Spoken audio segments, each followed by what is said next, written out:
कहो अयम एव आत्मा ब्रह्म, ये आत्मा ही ब्रह्म है।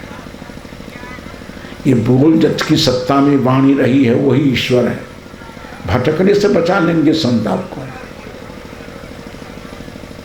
भटकाने वाला दल है ये, आपके समाज में भटकाने वाला एक दल है। आखिर सरस्वती का भी वैसा रूप तैयार करना, गायत्री का वैसा रूप तैयार करना, दुर्गा का वैसा रूप तैयार करने वाला है कोई विशेष व्यक्ति जो बना बना करके आपको भटकाता है। देवताओं की मूर्ति की तो कतार लग गई एकदम। तो मैंने कहा कि सत्संग किसी भगवान के लिए नहीं है,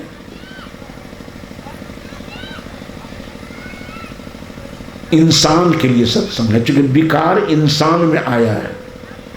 इन एक आदमी हमसे कहता है कि साहब 2 घंटे प्रवचन आपके हुए, एक बार भी ईश्वर का नाम नहीं लिए। उनकी जरूरतें नहीं थी तो काहे लेते हैं। हम कहीं तुम ही बताओ, जितने लोग बैठे हुए हैं यहाँ इंसान है कि भगवान? तो बेचारा बेहोश में बोल रहा था, कहा कि नहीं सब इंसान है। हम तो इंसान है, इंसान के लिए हम चर्चा करते हैं। यह भी विवेक हमारे पास है कि विकृति इंसान में आई है, दोष इंसान में आया है, इसलिए हम इंसान के लिए बोलते हैं। अगर भगवान के लिए बोलने के लिए कहो तो भगवान को लाकर बैठा दो पंडाल में, तो उनको देख करके उनकी चर्चा हम करेंगे। जो सामने है उसकी चर्चा करते हैं।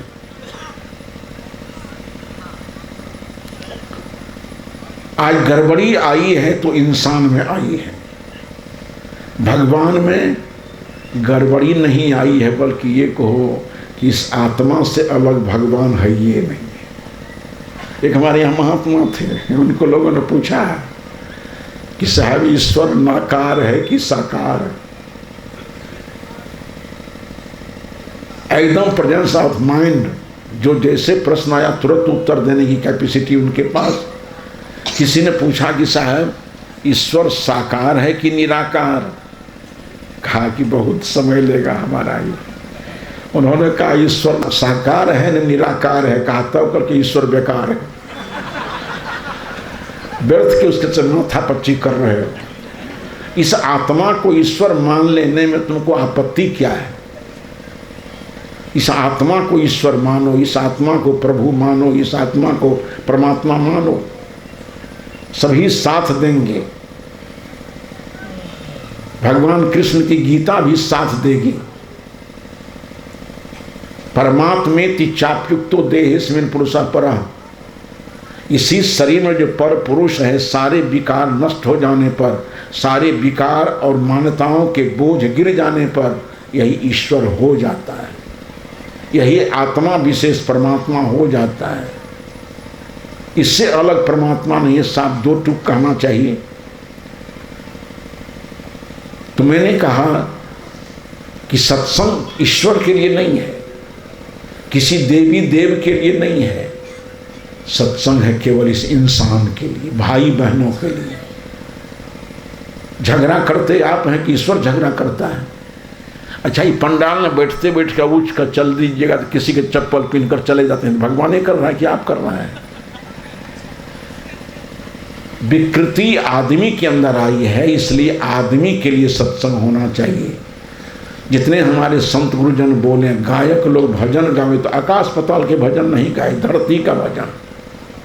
जो भजन सुन करके लोगों के मन में परिवर्तन आवे, खान पान में परिवर्तन आवे, विचार में परिवर्तन आवे, आचरण में परिवर्तन आवे, शुद्ध इंसानियत को आदमी पहचाने।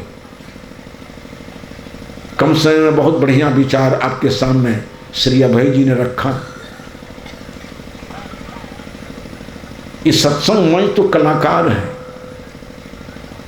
आपके अंदर मानवीय कला को उभारना चाहता है।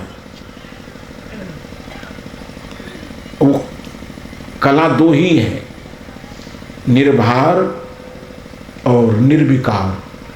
सब लोग मिलकर के इतना ही काम कीजिए। आज से संकल्प ले लीजिए कि हम निर्विकार जीवन जिएंगे। बोलने में विकार है, झूठ बोलते हो, गालियां बोलते हो, किसी के खिलाफ झूठी गवाही देते हो, ये वाचिक विकार है। मन में क्रोध, मान, छल, द्वेष, ईर्ष्या, कपट आदि सब मन का विकार है। और शरीर में चोरी, हिंसा, नशा, व्यभिचार, झूठ आदि जितना है शरीर से सब शरीर का विकार है। ये मन वचन कर्म के सारे विकारों को छोड़ दो। अब मान्यताओं का जो भार है,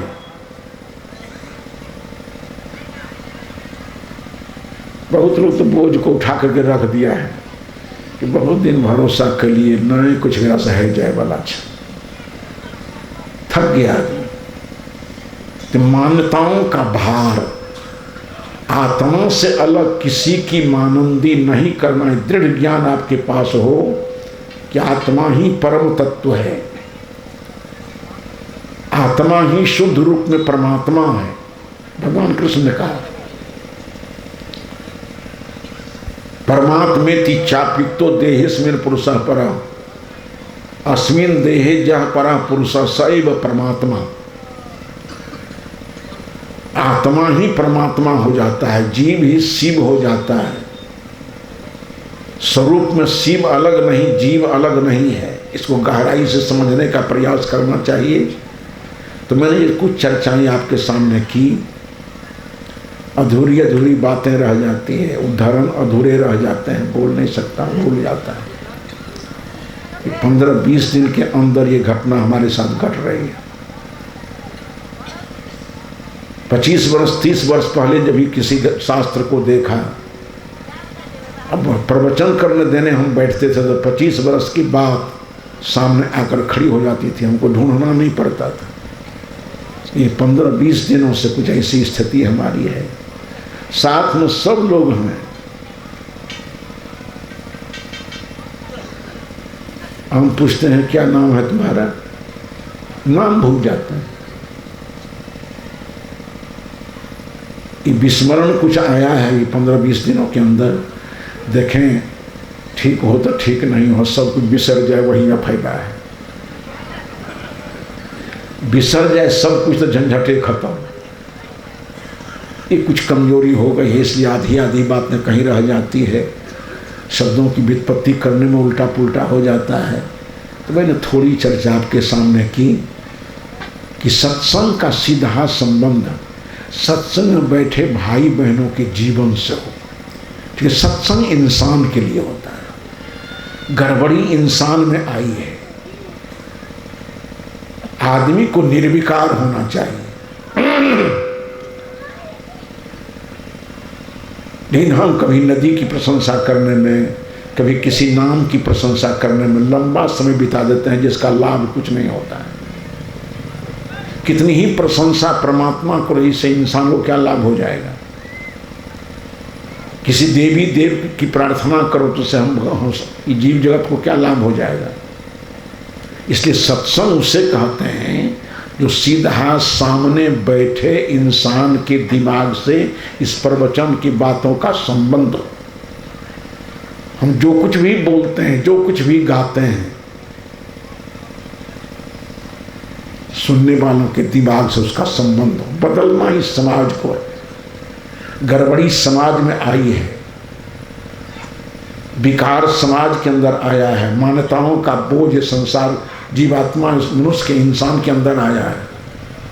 ऐसी बातें हमारी हों, ऐसे उपदेश के वचन हों कि मान्यताओं का बोध हट जाए और विकार जो हमारे जीवन में घुस गए मन वचन कर्म में, वो विकारों का निवारण हो जाए। वही सही सत्संग है जो मनुष्य को निर्विकार और निर्भर बना करके शुद्ध इंसान के रूप में प्रस्तुत कर दे। इन्हीं शब्दों के साथ अपनी बातों को विराम दे रहा हूँ।